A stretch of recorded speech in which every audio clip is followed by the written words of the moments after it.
Hi, I'm Ray Young. I'm an emeritus professor from the University of Wisconsin-Madison, and I want to share with you today my pilgrimage to the Holy Mt Athos.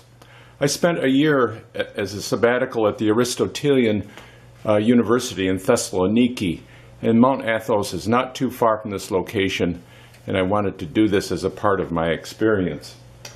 So I'll give you an introduction, and then I'll discuss some of my travel through the mountain and where I stayed.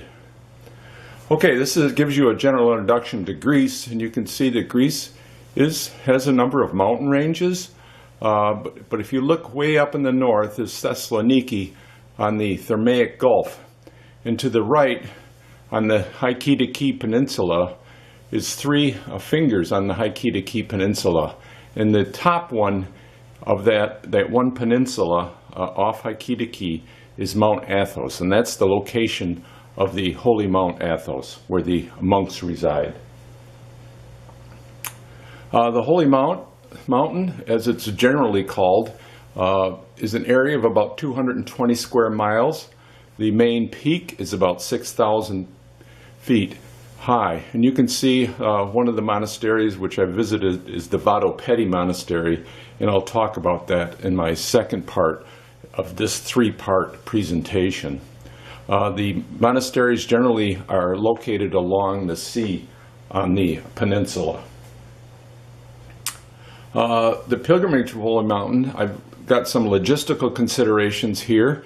I traveled from Thessaloniki by bus. It's about a 2-hour bus ride, roughly 80 miles. You leave early and you go to the town of Orthodox, shown here in the slide. And that's as far as you can go by road. It's closed off at that point, and from there you have to go by sea to get into the Holy Mountain. So this is the peninsula, the Holy Mt Athos Peninsula, as part of Halkidiki, and you can see on the upper left is the city, little village of Orthodox. Now there's about 20 monasteries on the Holy Mountain. As you can see, 17 are Greek. There's a Russian, a Serbian, and a Bulgarian monastery, and there's about 2,000 monks. There once was up to 20,000 monks. Now, during the occupation of Eastern Europe by the communist governments, there weren't many new monks coming down, so there weren't a lot of Eastern European monks maintaining their monasteries, so there was a number of the other types of ethnic monasteries on the Holy Mountain in prior years. There was a worry even in the Greek monasteries if there would be enough monks to occupy the monasteries, but there's been a resurgence of younger monks coming to the Holy Mountain. Okay, as I mentioned, my logistical considerations of getting to the Holy Mountain. If you start from Orthodox, and there you catch a boat, and the boat takes you to Daphne. You can see that in black about halfway down the peninsula. And then from there, a bus is offered to the town administrative center, the little village of Caries in the center of the Holy Mountain. And you should run to get that bus because I think they only operate one. If you miss it, it's a long hike up, and that's about the best transportation you'll get from there on. Okay, as I mentioned, you catch the boat at Orthodox, and shown in the upper left, the little port, and the boat that picks you up. And then the boat docks in the port, a little port of Daphne, shown at the bottom. And then you catch that bus ride up, which takes 45 minutes to get up there, 40 minutes. And when you get to the Caries village, this is the administrative center. It also has an ecclesiastical school, but many of the monks are trained in universities in Greece or in Europe before they go to the Holy Mountain. And the little village of Caries has the Holy Ghost Street, and along there is a post office, shops, doctor's office, and bank. And so these shops offer the opportunity for some of the monks to sell their handiwork. And they do woodworking, ecclesiastical art, necklaces, icons, CDs, even frankincense, and some literature. You can see there's a goat in the lower slide, or not, rather a donkey, And these were used extensively in previous years for movement of goods and people between the monasteries. Okay, the Holy Mountain was established in 885 AD by Archbishop Basil I when he proclaimed it a holy mountain for a place of monks. Why did someone become a monk? Basically, the simplest answer to that is that they want a union with God, a closer connection to God, to pray for the world and for peace and so on, whatever their particular bent is on that. It's not a social organization, it's to maintain this union with God. And they live an acerbic life, that is severe self-discipline with very few indulgences of the modern world. Now, to go into the Holy Mountain, you need a permit, and this is required, and the permit is usually issued for 4 days maximum, and you have to stay in a different monastery each time by hiking between them. It's a self-governed region, and no women are allowed, not even female animals. However, some women have breached the territory over the years. In the 14th century, the Serb Emperor Dusan brought his wife to escape the plague, but she never touched the ground. They carried her around up above the ground in a carriage the whole time.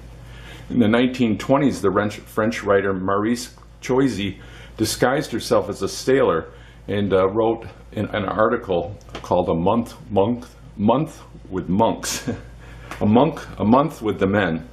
In 1930s, Miss Europe, who was the first Greek Miss Europe, sneaked in also dressed as a man, and she wrote an article in 1953 for Time magazine called "The Climax of Sin."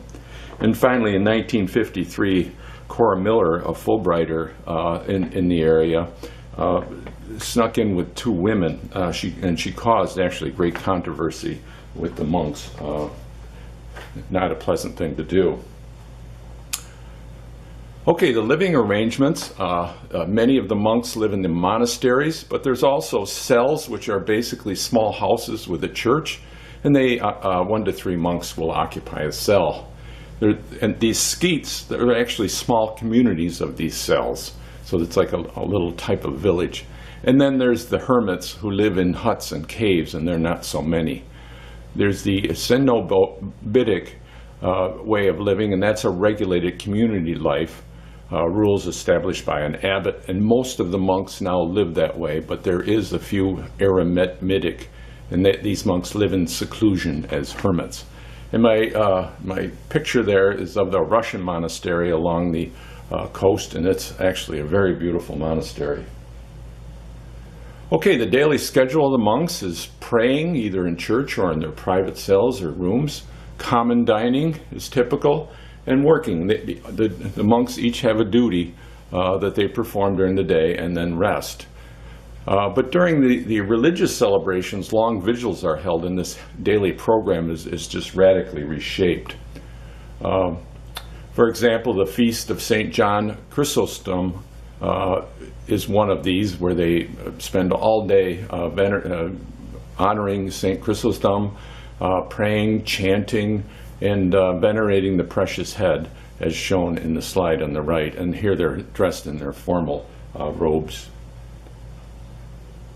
I mentioned the occupations. Here is listed some of them: agriculture, fishing, wood carving. Spirit distillation. They produce their own wines, which can be quite good. Iconography, tailoring, bookbinding, couriers, and more recently, computer services. Now, the monasteries hold these great treasures from the Orthodox Christian religion. And there's up to 900,000 manuscripts, printed document, historic archives, and tremendous collections of ecclesiastic art. And I've just shown an example of the types of these holdings in the Holy Mountain. And these are very precious holdings. They've lost many over the years due to fires, but they still maintain many of these precious holdings. They were displayed about 15 years ago in the museum in Thessaloniki. I believe it was the Byzantine Museum in Thessaloniki. and these are very valuable pieces. Okay, this is the another depiction showing again the Holy Mountain. And what I'm going to do in my next presentation is how I went from Caries, which I got to and explored, to the Vadapeta Monastery, which is farther up to the north, as you can see it, at one of the tips in the Holy Mountain. And I'll describe that experience in my next presentation on my hike to Vadapeti. Thank you.